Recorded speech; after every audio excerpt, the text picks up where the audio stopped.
time to kick off season 4. Here we go.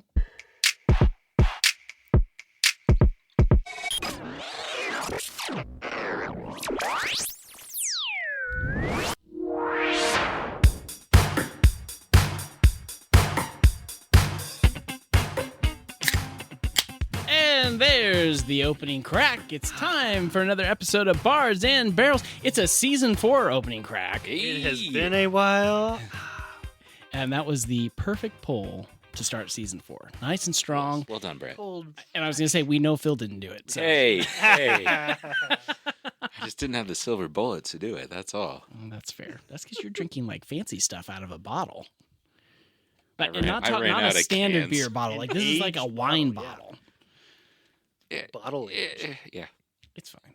I just got to tease you about something, right? Thanks, First Street. My bad. Yeah, right. Thank you, First Street.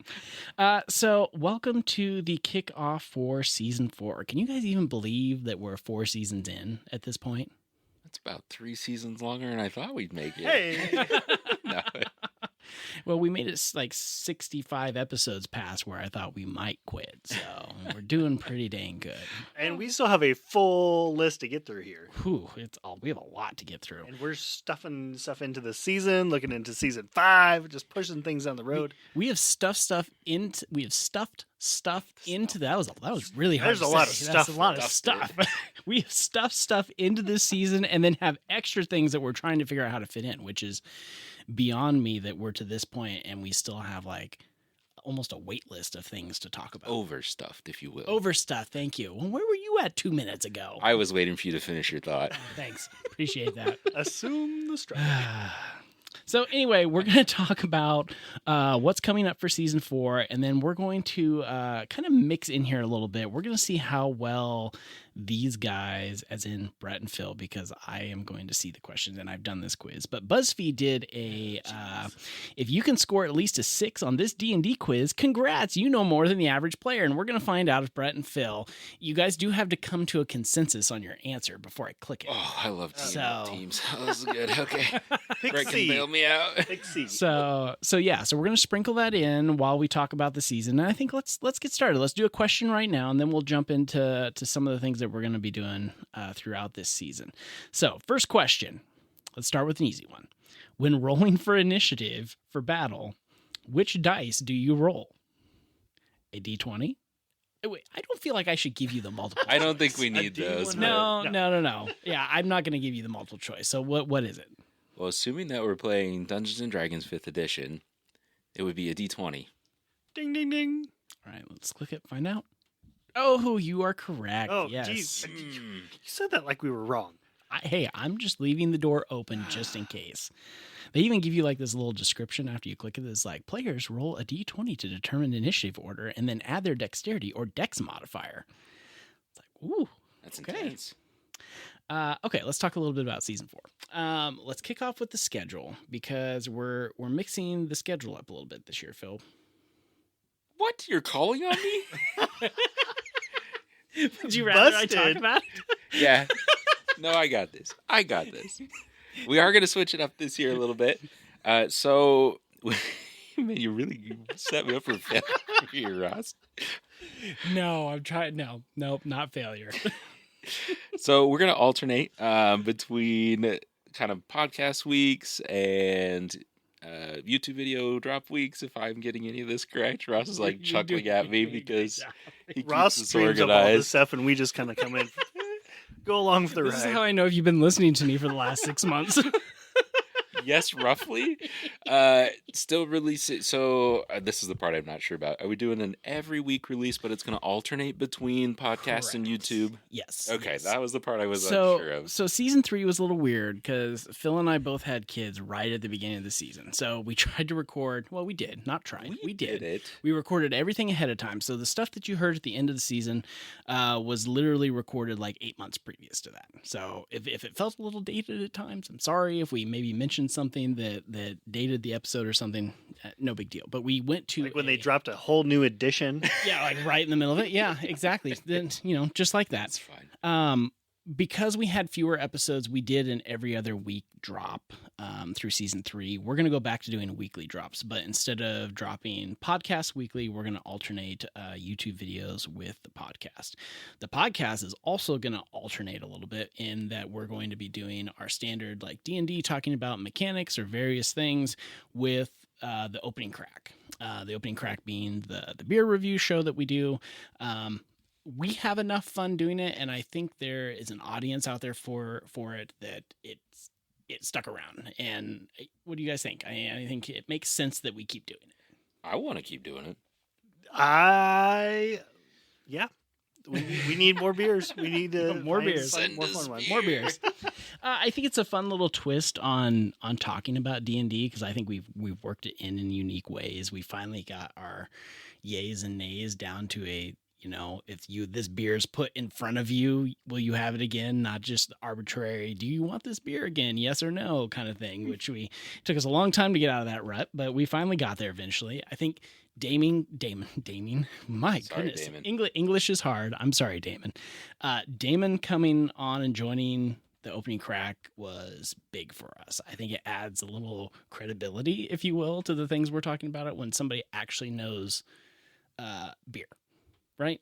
Oh, yeah. The technical side of beer. Yeah. Correct, yes. I've tasted plenty of beers, don't get me wrong. He makes it sound like we know what we're talking about instead of just our opinions. Yes. Yeah, and we will definitely find some more pickle beers for Damon.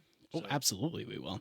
And he's not shy about letting us know his opinion, letting everybody know his opinion for that matter. That's what I love yays and nays with Damon. Like, it is so great. The challenge rating is yes. fantastic. Like, all of that is a good time. It's very much turned into a discussion now. I'm like, I want Damon to go first, because then I can decide, like, ooh, was I right, or am I way off base? Or he has to go last so he doesn't influence you too much. That's the problem I have. Because it's basically going to be complete opposite. Generally. Well, it's like, what was the Tezcat Lapoca? Yeah. He gave it a 1 because it was to him it was super approachable. And then the next week, a beer that was probably more approachable, the Abbey Ale, he gave like a 7, or was it a 17? I don't remember what it was, but it was completely off the rails. Well, we must say a challenge rating is a little biased based on our palates, but it's half the fun. And then the other thing that we're going to do with the opening cracks. So right now we have like 8 of those scheduled. The 8 scheduled opening cracks. That's not enough beer. Well, I know. I'm getting to that. Oh, okay. The 8 scheduled opening cracks are going to be a little bit longer. So it's going to be the standard opening crack that we've done. And then we're going to add a section at the end of these called the bottom of the barrel. So we're literally scraping the bottom of the barrel. That's the whole purpose of that. And while we have a beer, so this is like hearkening back to when we used to sit around, have a beer, talk D&D, sitting at the bar, and we would just talk random things around that, right? And so we're going to go back to that a little bit. So we may end up drawing like a topic for that night just to kind of give us a little bit of guidance. But the idea is maybe the topic is your favorite movies. And then we just open the floor for, I don't know, 20 minutes, half hour, something. I don't know. We'll see how long they go and how much I really want to edit. We'll see how far off the rails we could really go. When Damon and I start singing, because I almost guarantee that will happen at some point, we'll know we've hit a limit somewhere, depending on the song. But Phil is right. Eight beers is not enough beers. We will probably do more than 8 beers. This is just part of the standard set, and we'll have bonus cracks in there. So bonus cracks. So I agree 100%, though. They're too much fun to not do more than 8 of them. So that's my thought. Yeah, I feel like we could tackle 8 in one day. Ooh, that seems ambitious. Buckle up for that last episode. I feel like we've had nights where we tried to do 3, and by the time we get to the third one, it's a bit of a struggle. I would like to say those are probably our best episodes. You're not wrong. Not wrong at all. Okay, so before we talk about like other things we're going to cover this season, let's hop back into trivia. Geez, here we go. Okay. This one's yours. On a character sheet, what does CHA stand for? I would never know the answer to this one. Charizard. No, you would never know the answer to this one. Charizard.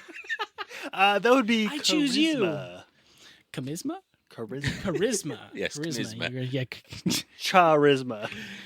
You are correct. It is charisma. Charisma is a measure of a character's combined physical attractiveness, persuasiveness, and overall personal magnetism. So everything a rogue is not. Physical attractiveness. Could be dashing. I mean, that's about the only one of those you could be. I'm not going to be dashing. I tank charisma. We all know this. We do know this. Next question. What does a character's armor class mean? How resistant they are to attacks, or you mean like in regards to rolls? What does armor class mean?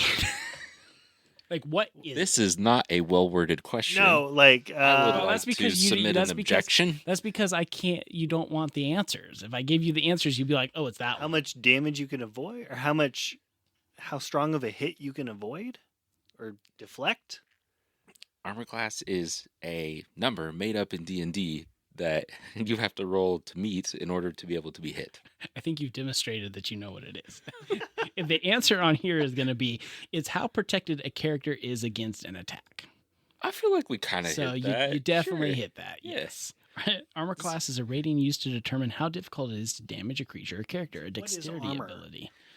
What is armor? Side story, back when my wife was in grad school, she would like give me some of the tests that she had to practice, and she hated giving me tests because I always like call out bad questions and be like, that's a poorly worded question. Would you like the answer that they're expecting, or the real answer? Like, that was always my response. So this just reminded me of that. But Okay, next question. sorry. Which D&D class is known for wielding nature-themed magic? Ooh, A, druid. B, ranger. ranger. C, anybody else? Two of those are options. I'm leaning towards druid. What are you Yeah, leaning? it's definitely druid. Okay. You are correct. It is druid. In D&D, druids wield nature-themed magic. They also Rangers have the don't really ability to have change into various I'm trying to animals. decide, like, do you think maybe sorcerer, like, is wild magic kind of nature-y? No? Okay. Druid. Wouldn't it need like a a little bit more nature chaos magic. patron though? I mean, if you had a nature patron, sure. As a warlock, maybe. Oh, as a warlock, yeah. Sorry, my bad. You're good. I was thinking that angle too, though. I'm like, what could you pick as... This is also how Phil turns every class into a rogue. Is he just thinks, well, what could I do to make this happen? And then he makes it happen. That's true. You're not wrong. Brett has a very quizzical look on his I'm thinking face. through Percy. I always go back to Percy Jackson in this regard. Sure. Grover. Yes. Oh, Grover Pan. is a follower of Pan. Yeah. he Could is. Grover be a warlock? Mm. Because sometimes he does a little bit of magic, Or doesn't would he? he be a cleric? That's a Cleric of Pan. that should be a mailbag question. Heyo. Mailbag. We'll put a pin in that one. We'll be back to it. Hang on, I gotta write that down. Is Grover He's going to have no idea what that means. warlock? That's a big Who's question, Grover? right? Like, can you be a warlock if your Cleric? patron is a deity, or how? That's the real question. Like, Are are you warlocks a patrons? warlock, or I mean, I suppose it could be a deity, right? so you've entered into a pact with a deity instead of following them as like a god? I can see. So that I would can probably see push that. him to be more of a cleric. That's what I want. Like, that's the real question there, So right? then Like, or what's something. the differentiation? So I think Grover would definitely be a follower, which puts him in that cleric camp. But could somebody who follows a deity make a pact with another deity for a certain reason and have like cleric warlock vibes? Yeah, probably. To save their forest or something. Something. Yeah, I don't know. Huh. I don't know. Anyway. Or to save themselves Sidebar. from mummy rot unknowingly. Oh, Jesus. Mummy rat. And then we all got remove curse, and we haven't had a curse since then. God damn it. Okay. What does a perception check typically do? Well, depends how well you roll. Let's assume we get a passing roll. Well, Are you paying attention? yes. How? Well, there's some debate here between perception, just a perception roll, or like a true like investigation roll on what you're doing. But typically, what do you perceive in your surroundings, right? Visually, what do you hear? That's typically what it would be. Yeah. Yeah, your awareness of what's going around. I feel like the average person taking this quiz would listen to you guys and go, "Yeah, what a bunch of nerds." Well, yeah. Duh. Because here's you want to. I'm gonna read. Oh, you yeah, how the did they know Oh yeah. answers. Let's read. The correct answer is lets characters detect, see, or sense things. The other options are help characters see ahead in battle, help characters see an NPC's class. It's like, what? That makes the answer pretty obvious. But what do I know? I don't know. Yeah, that's true. All right, let's do It's one. like cheating. Yeah. It does a little bit, especially when you know what you're talking about. I feel like getting 6 right doesn't really mean much when those are the multiple fair. choice answers. Sure. Sorry to all of you who didn't get 6 right. You need to actually play. Okay, let's do one more, and then we'll hop back to chatting about season 4. What is the name of the iconic D&D monster that is essentially just a carnivorous cube? Hint, hint. It's a cube. If they wouldn't have thrown the cube word in there, there would have been some other options at least. That would be a gelatinous cube. You would be correct. The other options were a carnivore hex or a big bad brick. Almost couldn't say that without laughing. It was so bad. Hold on, I gotta write that down. Big bad bad brick. brick. New BBEG for you guys. No, it's just Oh, BBB. my God. B cubed. Oh, man. Okay, so Powers does it have? Smash. Smash. It has advantage against Windows. Yes. Okay, let's talk a little bit about topics we're going to cover this season, and just keep in mind that this could change. We do like to change things as we go, and I already know of one change in here, but we plan on at least having a couple episodes. There's one episode in here about it, but I think we're going to have a couple where we talk about playing D&D with kids, and right now kids is defined as high school and younger. We've come across people who play with high schoolers, we've come across people who play with middle schoolers, and we've come across people who play with like little kids. And I think it's worth having a conversation with them because our experience revolves around playing with adults and people who understand the concepts that, you're coming across in these games. I'm curious.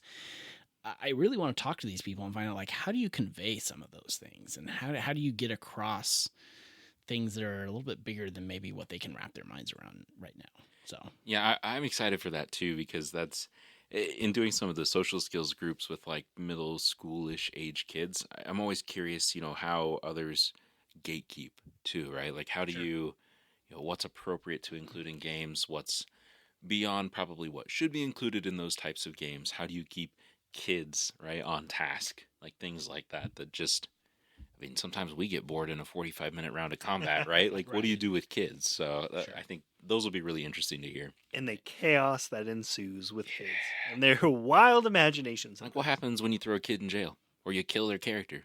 Whoa. it's a great question. Yeah. I don't know. You don't. I feel like there's a certain degree, like, and again, this is what I'm super excited to talk about, is like there's a certain degree of like it would be imagination in its purest form. Like, it's just them. It's the first thing that comes to their mind. It's not overthinking situations. It's just. And like, how much damage does a poop tornado actually deal? Fair. These are the questions you need to be prepared for if you're going to be DMing with kids. And we're going to jump into a lot of those. Let's talk about that. Poop tornado? Yeah. How much damage does a poop tornado do? No. What else, guys, are we going to be talking about this season? Now I feel like it's a poop elemental, but we can come back to that. Poop A golem. feces elemental. I don't know. A shitstorm. Is it really? Oh yeah, there it is. We got it. Get there eventually. Okay. Other stuff I'm excited about in this season, though. So we talked about doing, and I don't remember if we decided that these were going to be YouTube videos or if they're going to be podcasts. We talked about doing like these visit series of where you would visit like a city, right? Mm-hmm. So we're going to visit Waterdeep, or we're going to visit Baldur's Gate, or whatever it is, and just talk about things that are out there lore-wise in the city, right? Like, what types of maybe factions exist in the city, or what types of guilds exist in the city. And you know what I'm most excited about for that is I see on threads all the time people who play Baldur's Gate 3 and they're like, I want to visit Baldur's Gate. No, you don't. Baldur's Gate is the biggest shithole in Faerun. You do not want to go there, and we're going to explore that. I feel like we should explore that. Yes, absolutely. And these are locations that you probably are going to come up against in multiple campaigns. A lot of the published settings visit these different locations, and then even a lot of homebrews end up reincorporating or even directly going to some of these major cities in mostly Faerun. Yeah. And I think another place, and I'm sure this will come up when we do these, it's kind of like our class reviews. It's probably going to drag on forever, but it like Candlekeep. I think people only ever scratch the surface of some of these places. So trying to dive in and give you a little bit of the minutia so you can really wrap your head around, how big of a shithole Baldur's Gate is, or how massive and expansive Candlekeep is, or something like that is going to be. It's going to be fun to explore. I'm excited for Yeah, I'm excited for those too. There's going to be some research involved, boys. Yay, homework. What else we got? Then we're also going to be looking at lots of different ways to play. So if you're going to be playing in person, hybrid, virtual, or any different types, theater of the mind, if you're going to be building your terrain, or even getting into some of the minutia of different ways that you can play, optional rules that you might be wanting to do. Like, what do you do during downtime in your game? Mm-hmm.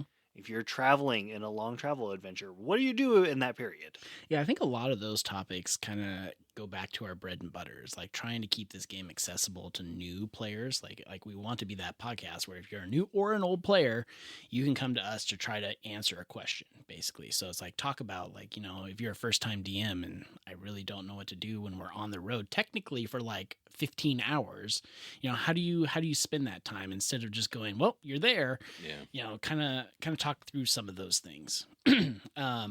One of the things I'm most excited about I'm excited about a lot of things apparently, but the mailbags are continuing to be a thing. Oh yeah. And Ross still has and yes, I'm referring to myself in third person. Ross still has a sheet with lots of questions on it. And if you have questions, and maybe we'll have a special episode of the mailbag where Ross gets the questions asked. No, I don't think that's a thing. I don't think that's a thing. I mean, we can try, but I don't think it'll happen. You're probably right. I was thinking about doing a live mailbag this season, though. We're gonna pull out questions from that board game, the Trivial Pursuit board game.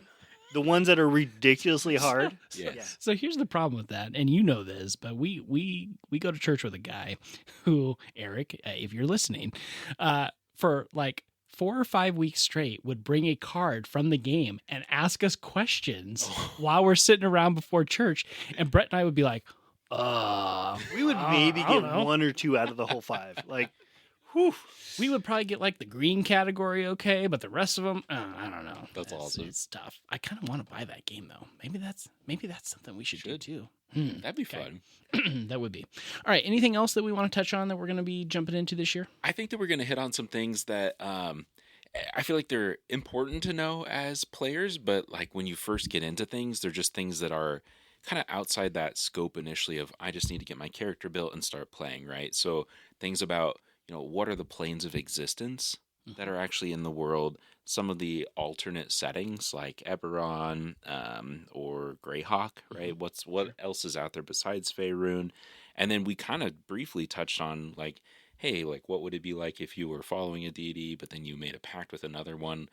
Like what deities are there? Like what deities, what patrons, what as a character can you even follow? And how is that setting dependent? So I think we're going to hit on some of those things this season 2 potentially. And I think that'll be really helpful to kind of hear what's out there. Yeah, it'll give you a little bit of a background of where in the world you're playing, so you're not just stepping into this unknown world without any background. You maybe can go into it with somewhat of an idea of what your character maybe knows outside of the game table. Especially if you're going to pick a deity too, like understanding like, what the different deities are, what's their realm, right? Like, Sure. And even their alignment, because that could influence you as a character, right? If you're following a chaotic evil deity, there may have some sort of an influence on your personality or your alignment as well. Sure. Yeah.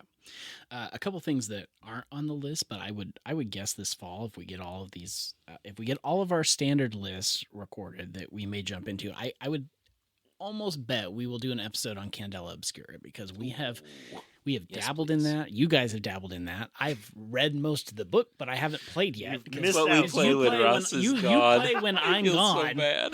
And it's so much fun. Thanks. Appreciate that. Sorry. No, it's fine. But I would guess at some point we'll probably talk about that and any other settings or systems that we come across that we think, like last season we did the Merkborg, and things like that. Yeah, Matt and I have backed a couple things on Kickstarter recently too. So, like we've got some Teenage Mutant Ninja Turtle rule book coming at some point. I think this Ooh, nice. year. Yeah. I backed that Berserker, which is kind of Merkborg-esque, but more based in like Norse mythology, Sure. which will be pretty cool to look at. And then some more. What's the name of it? I can't think of it.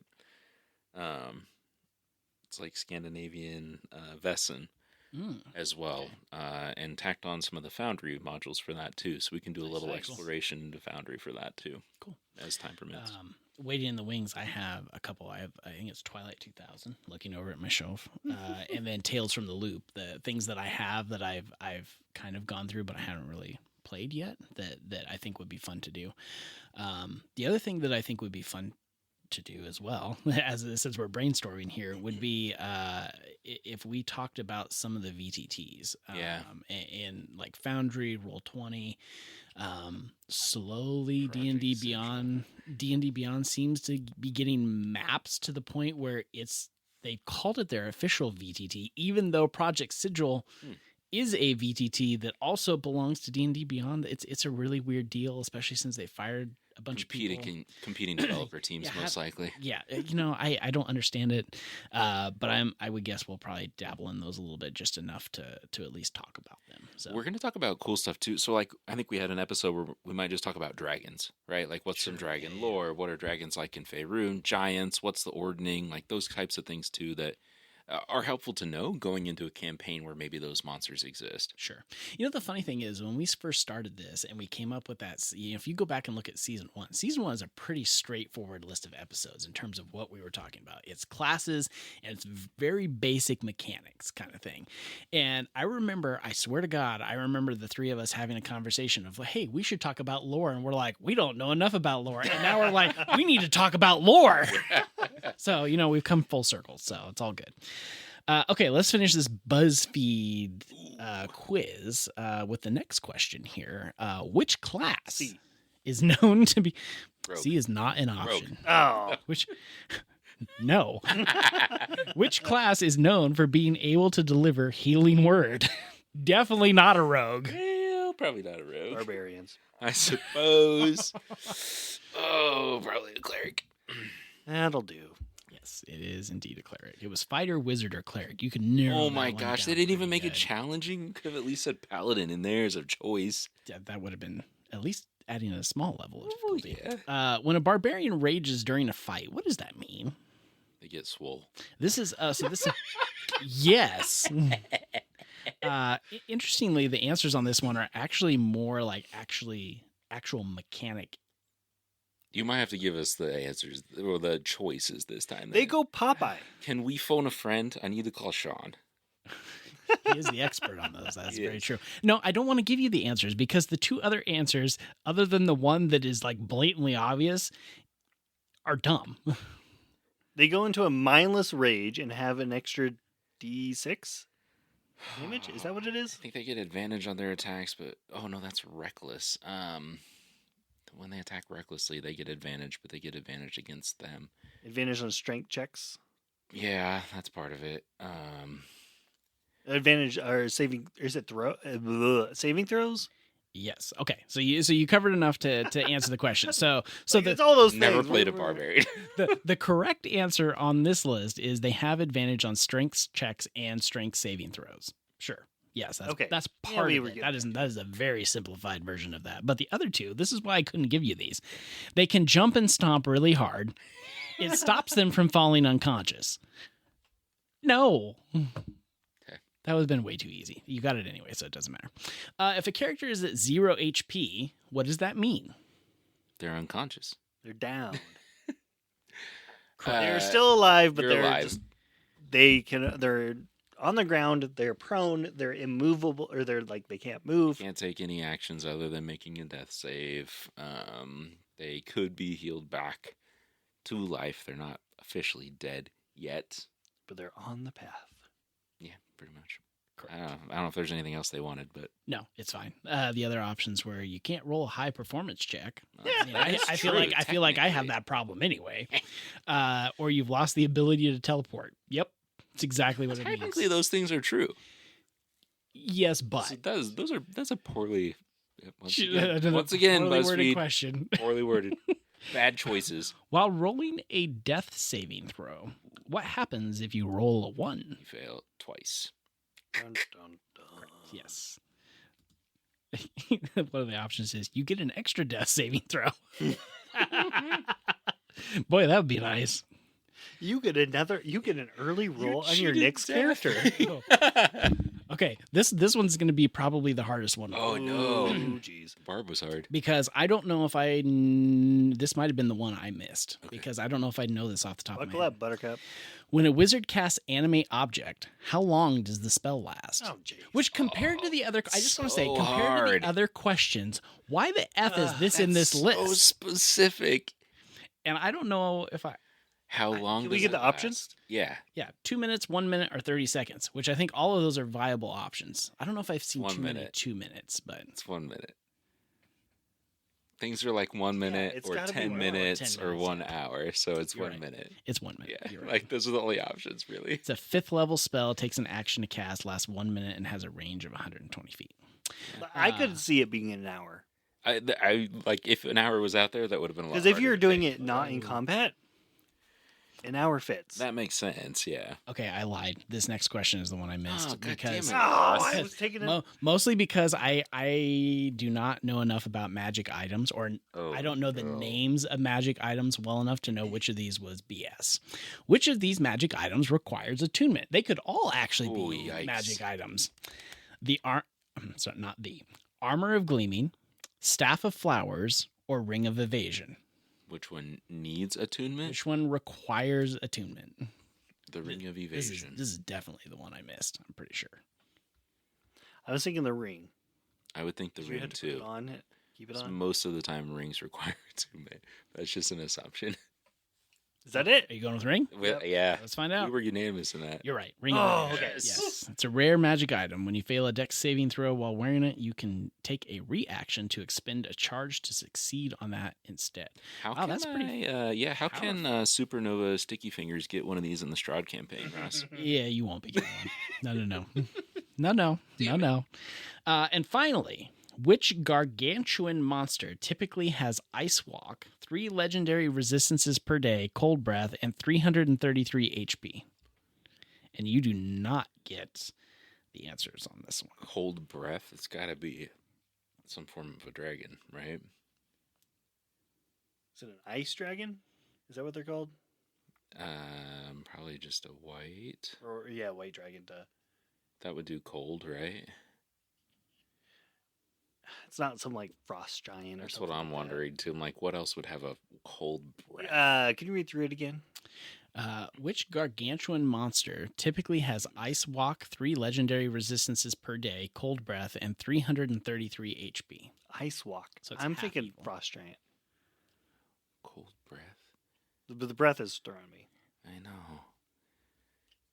3 legendary resistances, but a frost giant? Do you think they have 3 legendary resistances? We might split on this Or one. is it like an ancient? ancient white Mm, dragon I or was something? leaning towards adult, actually, but do we have to be that specific? You do need. Holy Oh, shit. jeez. Hold on, let me bust out my monster man. No. 3. It might be ancient. With that many I feel things, like I would 3 go legendary ancient. resistance is too high for a giant. Probably Probably. you? Yeah. I'm gonna go ancient white dragon. Yeah, I think You so. agree? Yeah. You are correct. Oh, yes. I was really hoping you get it wrong so I can make you pick one of the wrong answers because the geez, wrong what were answers the- were Vecna and High Fae Noble. Oh, Oh. gosh. One that you knew, Okay. like, you know those are not the right answers. Hey, congratulations. 13 out of 13, 100%. It's a lot harder without the prompts. Oh, yeah. I feel like we were just The making, multiple choice. like, Whew. spitting out answers there for a while. Ooh, Just hang on. talking Okay, until so Ross told us we were right. you got a perfect score on this D&D quiz, which means you know a ton about the game. You probably are either a DM or an avid watcher of shows like Dimension 20 or Critical Role. Either way, amazing job. Bonus question. Oh. Oh, and they want you to answer in the comments. We know what this is anyway. If you get this wrong, I'm going to be upset. Oh, What is no. the common language spoken by demons in D&D? Infernal. Yes, it's infernal. Absolutely it is. That's unfair because we played. We played all Descent played into a Avernus. lot of demons. Yes, that's no kidding.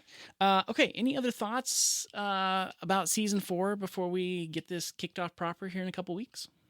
I'm excited. I am too. I think this is going to be fun. I feel like I'm excited every year, but this year in particular feels a little different to Are me. we going to hit 100 episodes this season, Ross, or next season? It depends on how many bonus episodes we do. Okay. If we do several bonus episodes, we might hit 100 this year. Maybe we'll do a giveaway. Just got to if we get do 100 bonus cracks episodes. in there. Yeah. Yes, exactly. 100%. Frost Giant only has 138 hit points. Yeah, that's Okay. when I, as the DM, We're gonna go ahead wink, and wink, double that. gives them 160 You always or check, 260. You just do the math. 22 D10s, 220. Always max for you guys at least. And they can throw a rock. That they can. Well, that's going to do it for this episode of Bards and Barrels, this season 4 kickoff. You can listen to past episodes of the show anywhere podcasts can be found. You can also follow us on Facebook, Instagram, YouTube, Threads, Blue Sky, you name it, at Bards and Barrels. Just all the places. All the things. Just go find us. All right, we'll see you soon, folks.